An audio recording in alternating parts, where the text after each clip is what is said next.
hops on the train, 3 in the afternoon. I don't know when I'm coming back. Crew insists on stopping for rest on Furnace Shade, island of Helios, the son of God.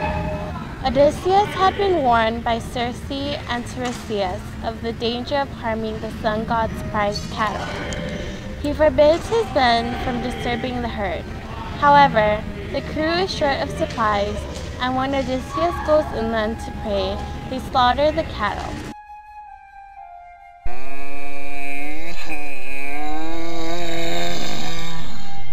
In anger, Zeus, the leader of gods, promises Helios that the men will be punished when they are at sea. Now 6 full days my gallant crew could feast upon the prime beef that they had marked for slaughter from Helios' herd, and Zeus, the son of Cronus, added one fine morning. All the gales had ceased blown out, and with an offshore breeze we launched again, stepping the mast and sail to make for the open sea. Astern of us, the island coastline faded, and no land showed anywhere, but only sea and heaven.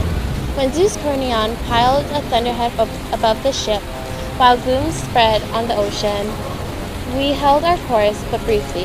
Then the squall struck, whining from the west, the gale forth, breaking the boat for steam, and a mast came toppling aft along the ship's length, so the running rigging showered into the bilge. On the afterdeck, the mast had hit the steersman a slant blow, bashing the skull in, knocking him overside as the brave soul fled the body. Like a diver, with crack on crack of thunder, Zeus let fly a bolt against the ship, a direct hit, so that she bucked in reeking fumes of sulfur. And all these men were flung into the sea. They came up round the wreck, bobbing a while like petrels on the waves. No more seafaring, homeward for grace, no sweet day of return. The god had returned his face from them. I clambered fore and aft my hulk until a tomber split her keel from rib, and the big timber floated free. The mast too broke away. A backstay floated dangling from it, stout rawhide rope, and I used this for lashing mast and keel together. These I straddled, riding the frightful storm.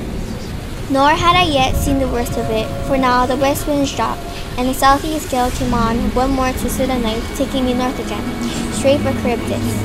All that night I drifted, and in sunrise, sure enough, I lay off Scylla mountain and Charybdis deep.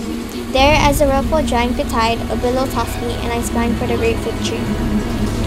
Catching on like a bat under a bow, nor had I to stand, no way of climbing, the root and bole being far below, and far above my head the branches and their leaves, massed overshowering Charybdis pole. But I clung grimly, thinking my mast and keel will come back to the surface when she spotted. And ah, how long with what desire I waited, till at the twilight hour, when one who hears and judges pleas in the marketplace all day, between contentious men, goes home to supper, the long poles at last reared from the sea.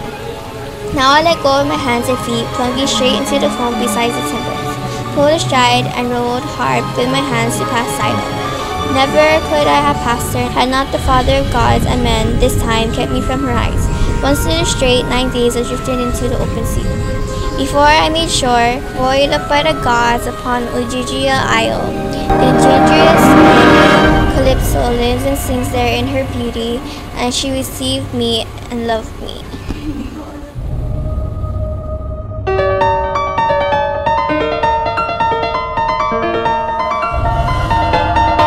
I was thinking about her, thinking about me, thinking about us and what we gon' be. I opened my eyes, it was only just a dream.